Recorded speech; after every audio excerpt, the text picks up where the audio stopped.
Ladies and gentlemen, welcome in English, like I promised. Welcome, bienvenue. So, I have for 199 Canadian. I invite Americans and Canadians who speak in English. This is for you. I make a little book, 199, about those 10 questions.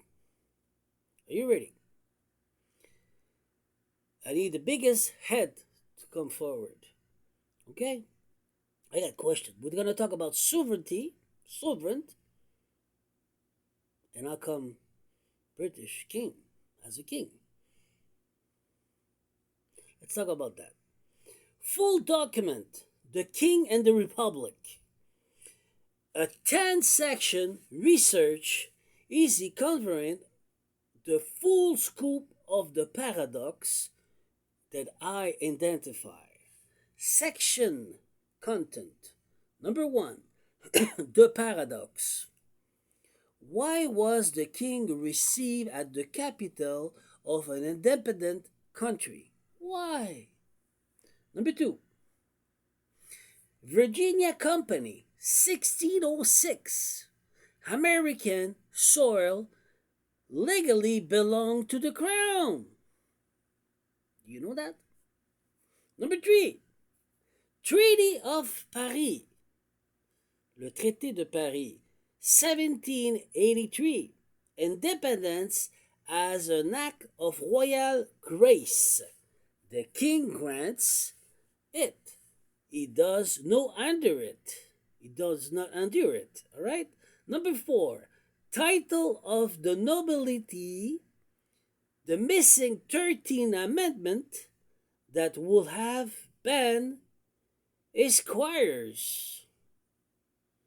Number 5. Legal system. Common law. Equal. The king law. Common law equal the king law. Still in force in the U.S. That's why you have the golden flange around your flag. Occupied by British, like made in occupied Japan, remember on the toys? Same thing. We don't have our system. We're still using their system in Canada and United States of America, and we're supposed to be sovereign. We're not. Wake up. Do you get it? Now, number 6, financial ties. The Feds, the Bank of England, and the City of London. Number 7, Charles III, King of Canada. Well, in 1982, Quebec said, no, we don't sign. We need all the province to sign, so this treaty will be, let's call back the Constitution. Well, Quebec said no. So, what's up? The Queen lost her throne. This is the truth. There's no king over here. It's not supposed to. So what's up? How come we still follow the rule, a common law of England when we're not from England? That's why we're still stuck with the king. Let's go further down. The king reigns on the U.S. border. Number 8. Protocol of April 28, 2026. Symbolics analysis of each ceremonial element. Number 9. Two interpretation official versus symbolic. The facts side by side. Number 10. Conclusion. The invisible door. A people who rise when the king enter. All right? I come back for more. Now the introduction of the book. The King on the Black Swan Domino on Gumroad, the School of Force. I will give you the link at 199 the book. Canadian. If you're American, it's cheap, very cheap.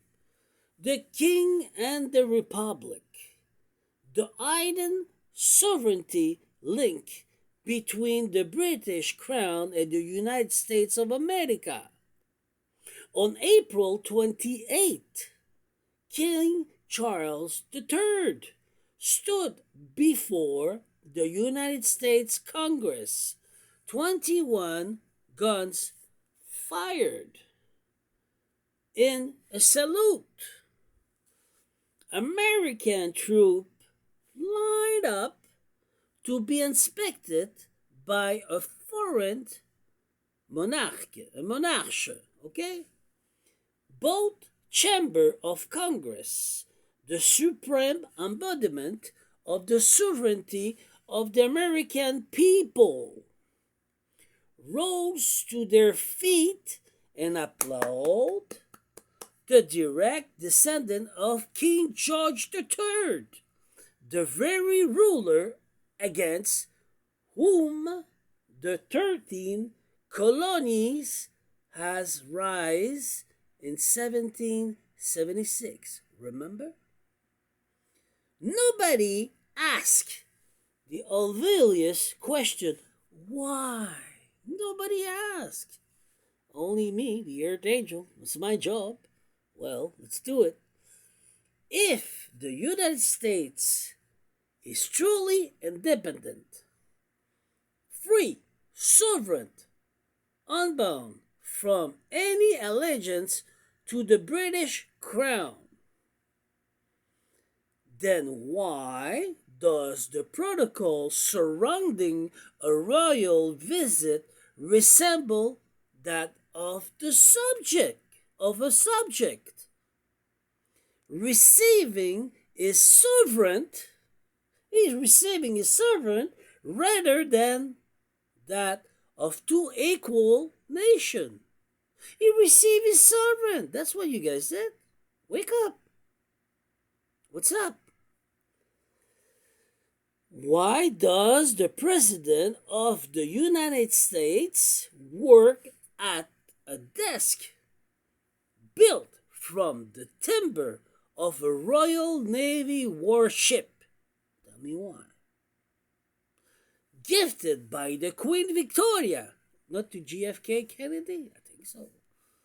Why does the American legal system still operate under the common law?